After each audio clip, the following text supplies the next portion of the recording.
Hi everybody. So, this is a video about geometric sums and series, which should complement that my last lecture on your retirement savings.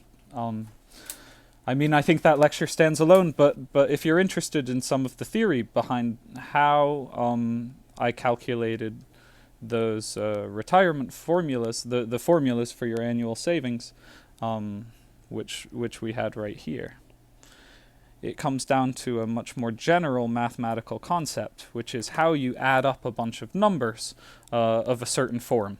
And that form looks a lot like our formula here. So, what is a geometric series? Well, a geometric series is a sum. So a bunch of numbers added up, you've seen this sign before, of some constant, a, times r to the n.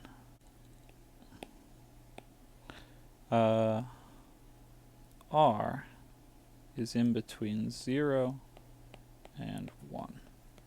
So what does this look like? I like fractions. We've been using decimals because we've been doing financial math, but I like using fractions.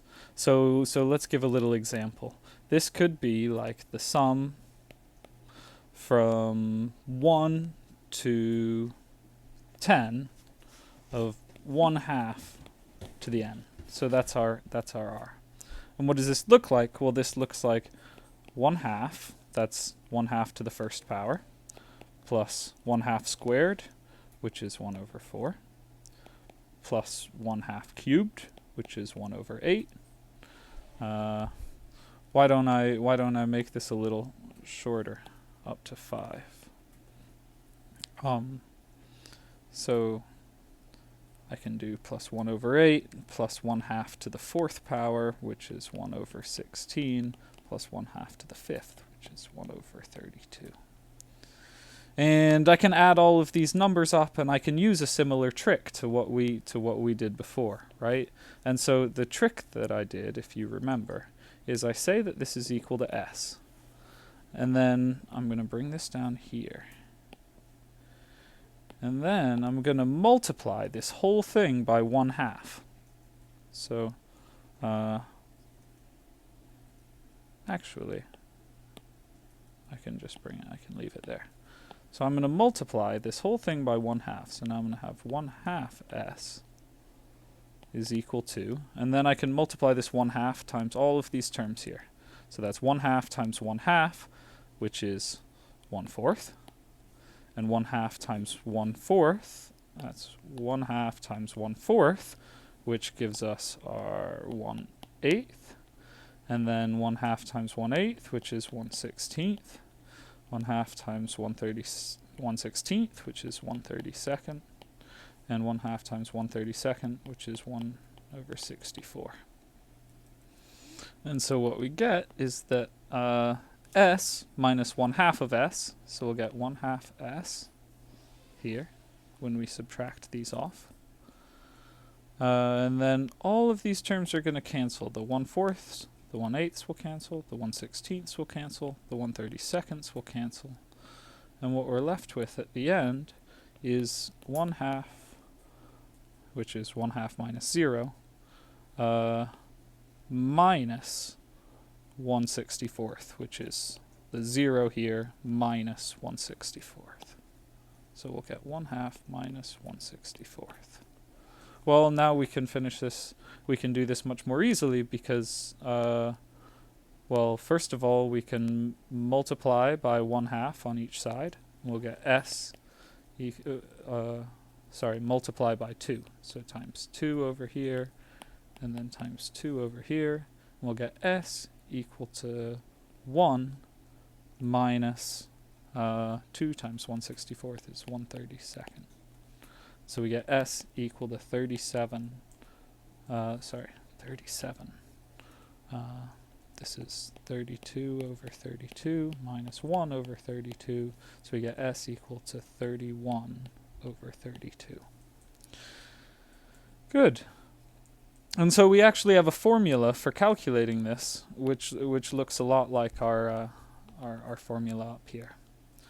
And what this looks like on a number line if you draw out a number line and you have here 0 and here 1, what we're doing is we're adding up the distances between this is 1/2, and then we do 1/2 of that distance, which is 1/4, and then we do 1/2 of that distance, which is 1/8, half of that, which is 1/32, and then we add up those distances together, and that's what we get. We almost get when we add up this distance plus this distance plus this distance plus this distance plus this distance, we get closer and closer to 1.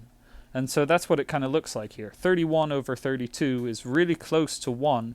And as you can see, when we added up all of the numbers from 1/2 plus 1/4 plus 1/8 plus 1/16 plus 1/32, we're getting really, really close to 0 here on this number line.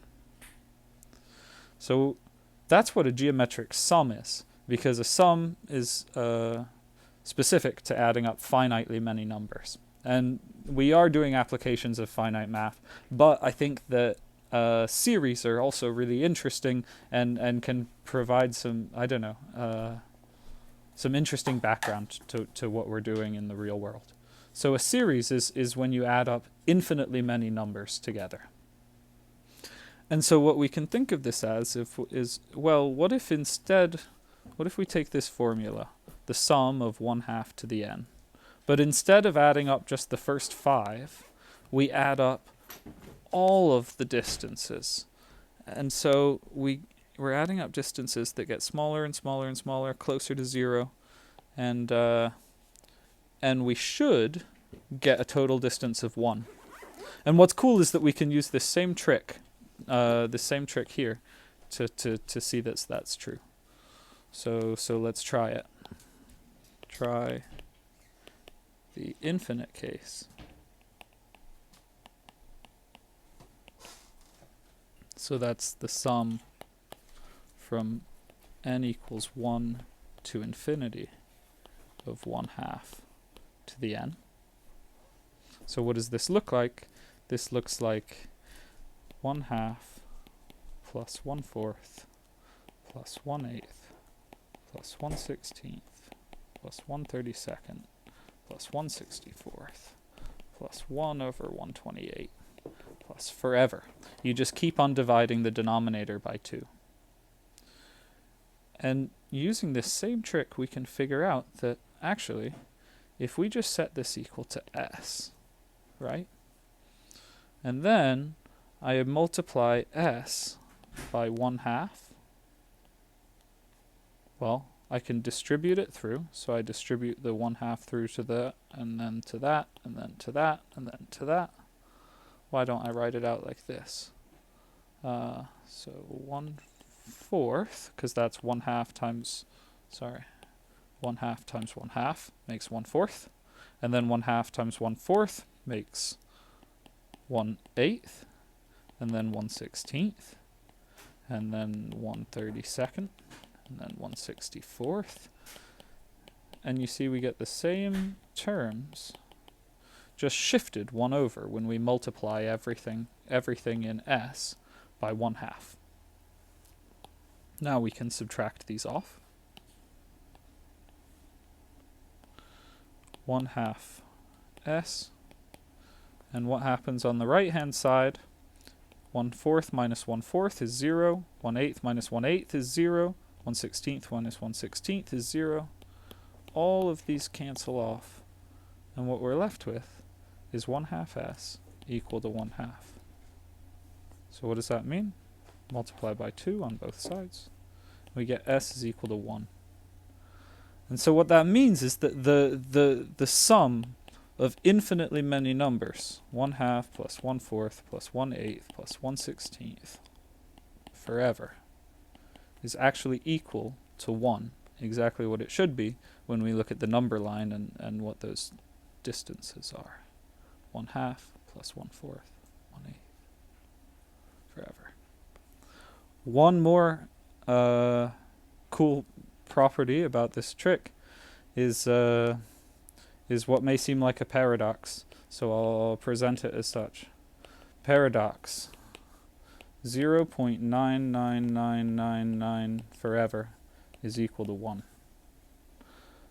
I don't know whether you believe this or not. I chose not to believe it for a little bit, but I think that maybe now I do. And I'll show you why my trick works here too. Don't be fooled. This is only true. This is only true when our number is a fraction, like 1/2, in between 0 and 1. As soon as it's actually, I should change this. This should be strictly less than 1. Good. It can be 0. That's fine. Add up 0 a bunch of times and you get 0. But it can't be 1. If you add up infinitely many 1s, you get a divergent series. I won't get into that, but this is important that your fraction has to be in between 0 and 1. But 0.999999 is sort of in between 0 and 1, unless it's equal to 1. So this is why it's maybe a paradox. This is why there are people who doubt it. But here's my proof. I'm going to set s equal to 0.99999 forever. What I'm going to do is I'm going to then look at what's 10 times s. Well, 10 times s, when you have a decimal like this, you just move the decimal point over 1, right? That's what we've been doing, going between percentages and decimals. So 10 times s is actually 9.99999 forever, right? And if these repeated forever before, they still repeat now. Now I can subtract one off from the other. 10s minus 1s is 9s on the left side. And 9.9999 minus 0.9999, these all cancel off. And we just get 9 on this side. I divide both sides by 9. And I get that s is equal to 1. So s is both equal to 0.99999 and s is equal to 1. You can choose. I don't know. This is an interesting thing because